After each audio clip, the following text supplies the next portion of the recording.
Long before farms, before villages, before anyone had ever tasted a sweet fruit, something fell from the sky. A family resting beneath an ancient tree looked up, and there it was, a giant striped sphere hanging just above their heads.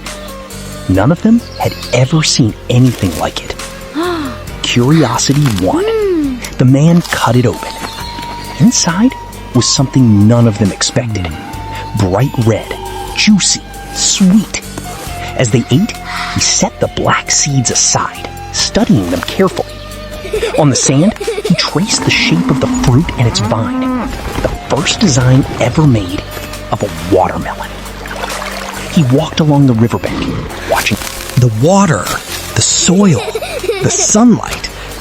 If this fruit had grown somewhere, it could grow again. He began to clear the earth by the stream, preparing rows in the soil, the very first farmland humanity had ever touched. Row by row, the seeds went into the ground. His child knelt beside him, pressing each seed into the soil with small, careful hands, laughing at the wonder of it. Behind them, the family's ox waited patiently by a newly built cart. Tents rose beside the field. Baskets were woven. Tools were shaped from wood and stone. What began as one family's curiosity was slowly becoming something greater. A settlement built around a single seed of hope. Whoa! Logs were gathered. The ox pulled timber for shelter, and the people worked together, preparing, building, growing. Day by day, the camp grew stronger, and the rows of green vines stretched further across the land. Months passed. What were once bare rows of dirt became an endless field of green vines, heavy with fruit. The little stream that once watched a falling watermelon now ran beside an entire farm of them. But a field this rich couldn't stay hidden for long. Wild boars broke through the edges, charging into the rows, trampling vines and tearing into the fruit. The family ran out shouting, driving them back.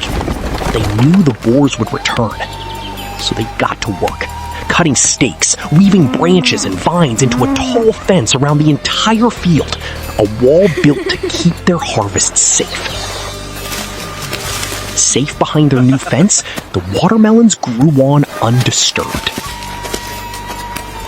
The whole family gathered, man, woman, and child, lifting watermelon after watermelon into the wooden cart, loading it higher than ever before. With the cart full, the ox pulled it toward the village.